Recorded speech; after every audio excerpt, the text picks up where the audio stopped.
what a message in that song. So a little boy was watching his father, who was a pastor at a church, working on his sermon one Saturday afternoon. And the boy said to him, "Dad, how do you know what to say up there every Sunday?" And the man said, "Well, God tells me what to say." And the boy said, "Oh, well then how come you keep crossing things out?" Man, can I relate to that? And all of you can relate to that too. You know, when we take you into that meditation, I say, listen for the voice of God speaking to you, right? And it's hard to distinguish sometimes. Is that my brain telling me that? Is that my mind? Or is that really my higher power, spirit, speaking to me in that way?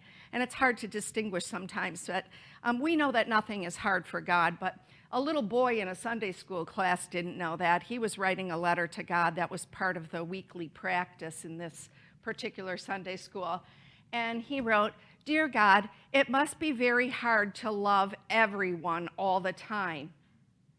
I only have 4 people in my family, and I can't even do that." Yeah. But it's not hard to love. It's really not hard to love. And we're not going to love everybody the same, in the same ways, or with the same depth. I saw a sign recently in a teacher's classroom that I really liked, and it said, "You can't be best friends with everyone, but you can notice everyone, make room for everyone, root for everyone, empathize with everyone." Empathize. Put yourself in their shoes.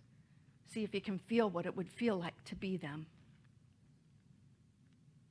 It's not hard to love. And it's not hard to love everyone and to show kindness. And we need to remember that it all starts with ourselves.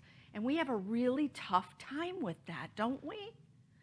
I think there's, we're so critical of ourselves, so hard on ourselves sometimes. Ease up. Ease up on yourself. In Unity, we like to talk about oneness. We like to talk about how everyone's in this together and how we all look out for one another. And, on this eve of the celebration of Martin Luther King Day, I just couldn't help but notice that he really modeled that. He modeled that oneness, that equality, that love for all. Everyone knows he's known around the world, in fact, and won a Nobel Prize. He's one of the most significant leaders in the civil rights movements that ever lived. And even though his work was done in the 50s and 60s, his message to love one another and to be at peace with each other that stemmed from ending racial segregation and discrimination against African Americans, but it was so much more than that. And it grew, and it grew, and it grew. It sounds like Zechariah's message. Zechariah was saying, let's all work on this together, together, together. We all. King said that too. His followers were very diverse. They weren't all of the same religious background as him or the same culture, and they didn't all have the same color skin.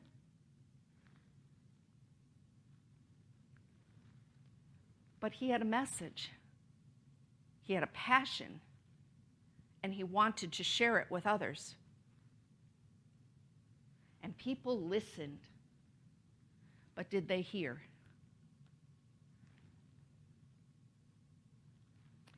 It's amazing to me that Martin Luther King Jr. died at the age of 39. 39.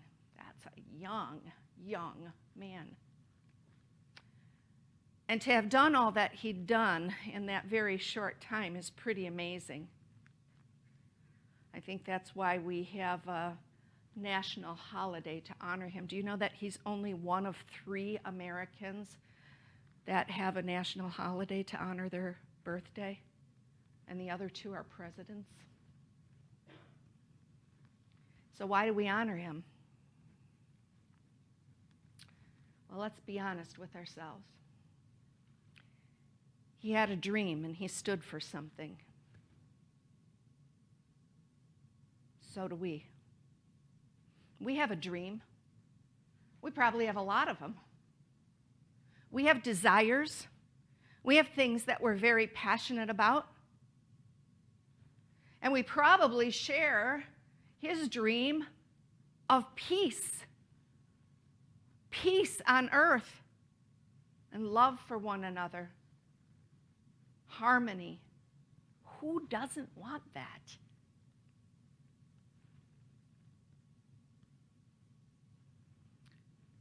We know that we're all one and that we're better together.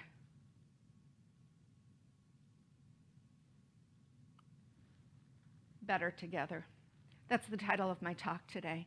I couldn't get it out of my mind because I'm probably not going to go down in history like Martin Luther King Jr. did. I mean, it could happen. But what did he do that was different? He stood up and he spoke up. I don't think he ever thought that he was better than anybody else or that he was going to change the world. But he was one that was willing to take a stand. So this idea of better together and working together came, the Zechariah message from Scripture and Martin Luther King Jr.'s, and I was battling with myself. That's why I had to tell the joke at the beginning about the pastor who said, God tells me what to say, then why do you keep crossing it out? Because I was back and forth with where am I going with this message and recognizing that it takes all of us. So the idea better together came, and then I said, that sounds familiar. That sounds like something that I know. So I looked it up, and man, has that slogan been used a lot. It was used by Quebec when they were regarding their separation from Canada at one point. They said they decided they're better together. It was a Heineken ad. If you're a beer lover, you might remember that. It was also a TV drama, a documentary that was about a group that was formed to protect our ecosystem. It's the title of a talk show. That's a faith-centered women's talk show. It's a Luke Combs song. If you're a country music lover, he proposes to his girlfriend in the song. It's a clothing line, Better Together. And I think my favorite one was it's a volunteer program which offers families in crisis the support needed to avoid foster care. They offer preventative services and support to empower individuals and families. I love that idea. That's an idea of equity, not equality. Equity. There's a difference. Equality means everybody gets treated the same. And that would be beautiful. But equity means that we offer the support that people need to succeed. It's big.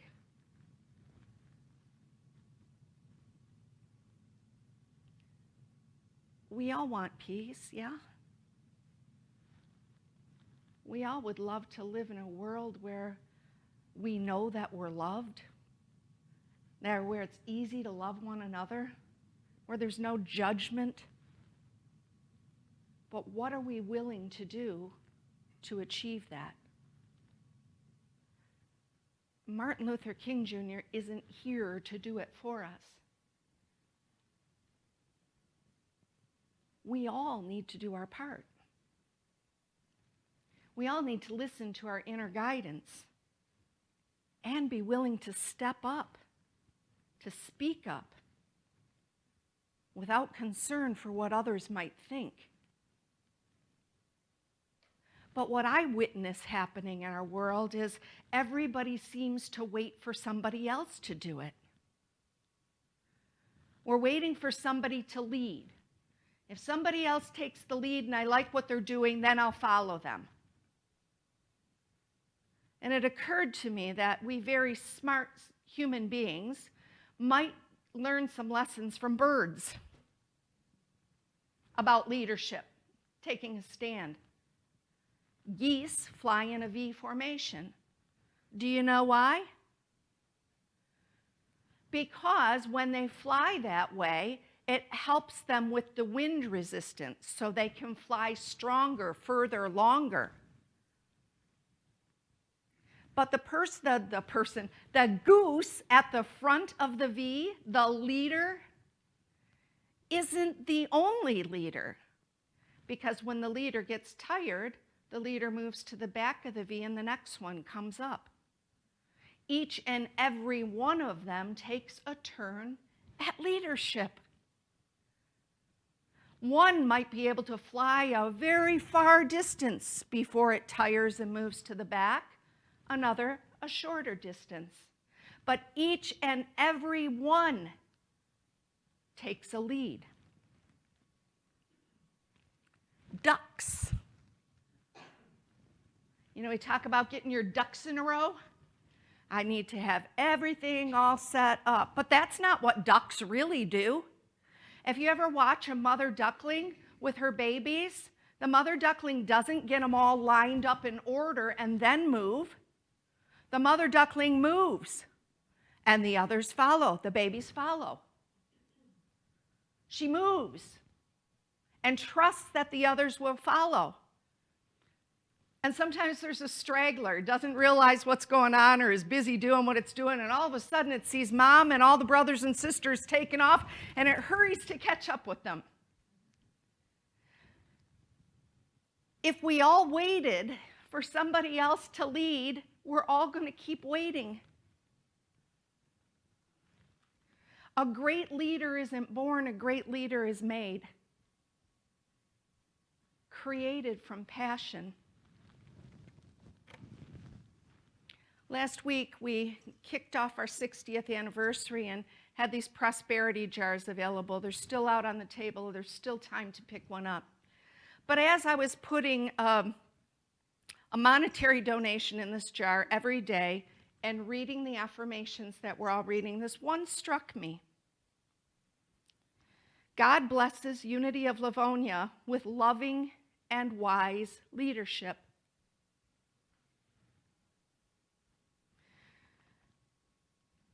And I thought to myself, this is very true. I'm looking right now at a room full of leaders. Some have stepped up into a visible leadership role. As your minister, I'm your spiritual leader. And I say all the time, what an honor and a privilege it is to be that. Some are on the board of trustees, serving as officers or trustees that are moving the church in the direction of our vision and mission. But each and every one here is a leader. Everyone. Still time to pick up your jars out front, by the way. Martin Luther King Jr. was on a mission. He didn't beg other people to follow them. He attracted them with his passion.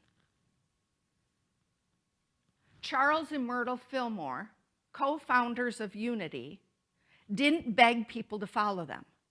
They were doing their thing. They were praying, they were learning, they were growing, they were sharing that with others. Their intention was that people would learn from them and then take this back home with them and to their own churches. They never looked to convert anybody or to build a separate church. They led by example. They were passionate about something and they spoke up about it. When we can trust that what's guiding us from the inside, our passion, When we can trust that that is being guided by Spirit, we stop worrying about what others think or who might follow us. We just do what it is we're passionate about. Some people are afraid to take on a role of leadership because what if they do it wrong? What if nobody follows? What if I change my mind? That's all allowed. You can change course, you can redirect, you can have a new idea. But the thing is, nobody can do it alone. Zechariah had a strong message. He couldn't do it alone. Jesus, Gandhi, Martin Luther King Jr., all great way showers. But we need to keep the dream alive. We need to hold the vision for a better tomorrow. Last week, I invited you to imagine, just imagine what 2022 could be like, what the world could be like, what it would feel like to live in a world of peace.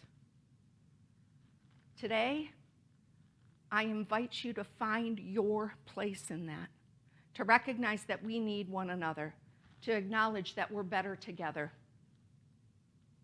No one gets left out. Now, you might be squirming in your seat saying, who, me? How could I? Do you realize this and that and the other thing about me? But all it takes is this.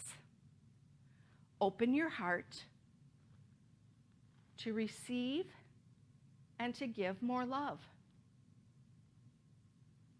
Open your mind to learn and maybe to empty out things that you learned that don't serve you any longer. Open your ears to listen, to really listen to others. Open your eyes. Become more observant to what's going on around you. And open your hands to give, to receive, to touch in a way that makes a difference for another. We talk about in unity being like-minded, and we like that idea. And the truth is, we think alike maybe, but we're all unique individuals. We all express differently. And although King and Gandhi and Jesus and Zechariah and so many others from Scripture spoke the same message, we haven't accomplished it yet. There's more work to be done. In another Sunday school letter to God, one boy wrote, "Dear God, we read that Thomas Edison made light, but in Sunday school, they said you did it. So I bet he stole your idea." The truth is, the idea of light and all ideas for peace, for equality, for love for all, please steal those ideas. Take them and make them your own. They're all messages that come straight from God, from the beginning of time, from creation. So the question then is not what new idea can I come up with, but how can I promote this? How can I live this? Because the truth is, you don't get to sit this one out. You can't just sit back and wait for somebody else to do it. You're here now, you're here on this earth at this time for a reason. You are part of a bigger picture. There are billions of people on the planet, and every single one matters. We cannot achieve what we want for this world until everyone matters.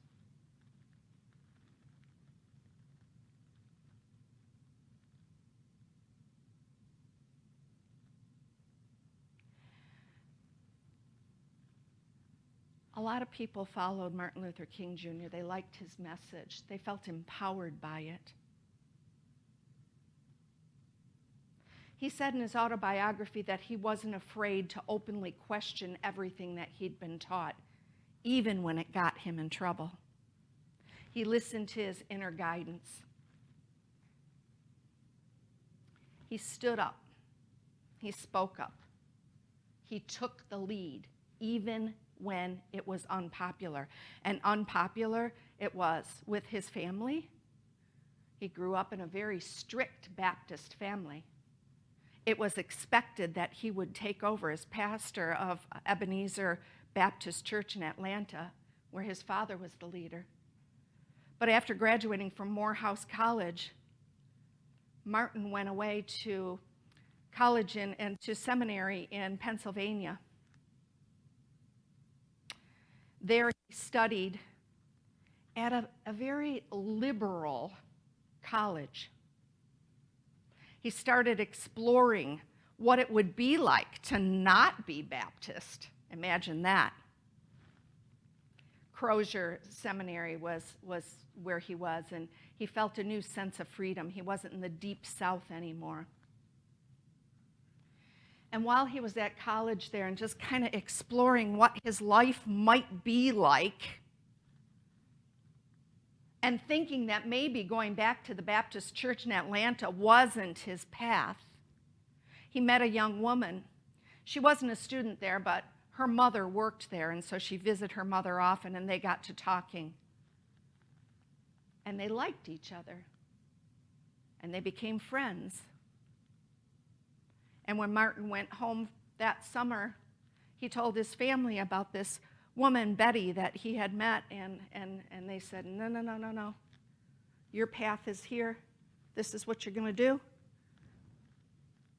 Well, he went back to seminary in the fall, and his feelings for Betty grew stronger. And they were in love. And his friends and her family warned them, this is not going to go well. This was in 1949, and Betty was a white woman. And interracial relationships were very taboo. And Martin said, I don't care. I'll love who I want to love, and I'll be with who I want to be with, and nobody can stop me. I don't have to do what my father did. I don't have to live up to anybody else's expectations. I'm going to model what I believe. And I believe that love is for everyone. And we can love whoever we want to. And there will be equality, and there will be peace, and there will be love for all, and there will be no judgment.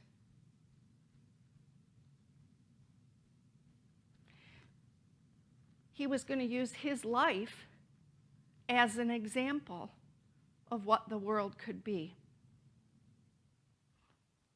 And somewhere along the line, he changed course. He recognized how difficult life could be for them, especially if he were to return to the South. And so he left Betty. He told her that he loved her so much that he needed to release her.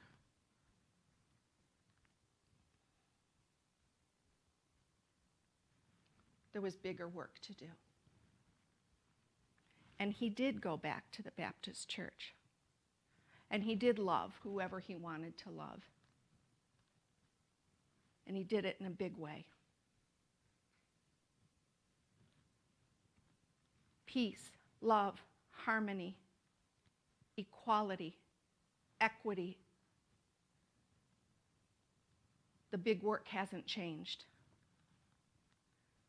What we need to realize is that we need to ask ourselves, not who will be the next big leader, who's going to change the world, but what step could I take today? What could I do? How could I be more brave? How could I trust myself? How could I know that others will follow if I lead with passion? How can I know that the love that I feel isn't just between me and one other, or me and my family, me and my neighbors, but this love that I feel is bigger than that. And if I will allow myself to be guided by Spirit, to listen, to know, to understand, to not be afraid, to really be brave, to take a tiny little step each day, then we will see peace on earth, harmony, love, equality. If you do it, and you do it, and you do it, and you do it, and I do it, one step. See yourself flying at the top of the V of the goose formation, the geese formation, knowing that you can pull back and come back and lead again. Great things done in small steps. We can do this if we're brave.